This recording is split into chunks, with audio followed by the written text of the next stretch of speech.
Ini dia 5 kekurangan yang saya nggak suka ketika saya pakai Vios Gen 2 dalam waktu 1 tahun. Kekurangan yang pertama adalah di bagian headlamp. Emang keren. Headlampnya sudah HID. Tapi masalahnya karena Vios ini sedan entry level, kalau malam cahayanya kurang ya. Yang makin parah lagi adalah kalau bohlamnya putus, harganya kabarnya satu bohlamnya bisa sampai 1 jutaan. Nomor 2, Smart Key. Yes, Toyota Vios Gen 2 sudah dilengkapi remote engine start dan smart key untuk varian otomatis. Tapi di situ masalahnya.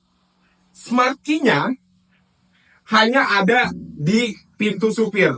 Jadi, sewaktu-waktu ini mobil mepet ke kanan, saya hanya bisa akses dari pintu kiri. Ketika remote saya kantongin dan saya sedang membawa barang, yang kalau dari kanan saya langsung handle grab langsung membuka pintunya, ini saya harus ke sana.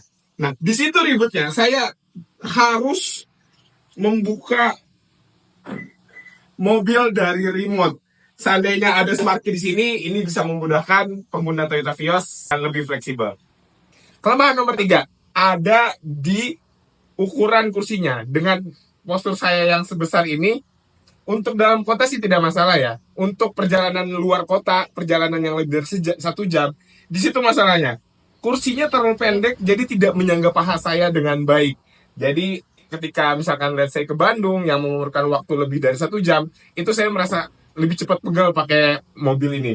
Tapi untuk dalam kota, saya rasa sih aman ya, nggak ada masalah. Kelemahan nomor 4, head unit terintegrasi. Yes, keren. Tapi sayangnya fiturnya hanya ada radio, CD, dan MP3. Nah, di zaman sekarang kayaknya head unit tidak tersambung ke handphone tuh kayaknya nggak up to date ya. Dan masalahnya, di sini tidak ada colokan sama sekali, hanya ada soket lighter. Kalau untuk Vios Gen 2 facelift, dia ada aux. Tapi di pre-facelift ini nggak ada.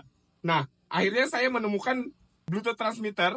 Ini harganya 100 ribuan, mungkin bisa jadi solusi. Tapi masalahnya, dia harus menyesuaikan frekuensi radio, dan terkadang kalau kita berpindah tempat suka ada keresak-keresak radio dan kita harus menyesuaikan frekuensi lagi. Tapi at least ini bisa jadi solusi buat teman-teman. Kekurangan yang terakhir, kekurangan nomor 5. Mesinnya 1 NZF-E, ada masalah dalam kehematan bahan bakar dan durability. Tapi masalahnya ketika Anda ingin membeli Toyota Vios Gen 2 dan ingin balik nama, tidak semua biro jasa bisa menggesek nomor mesin dengan mudah. Saya harus membuka intake manifold untuk menggesek nomor mesin. Dan itu sangat tidak praktis ya. Itu tadi 5 kekurangannya. Menurut kalian apa kekurangan Vios Gen 2? Coba sampaikan di kolom komentar.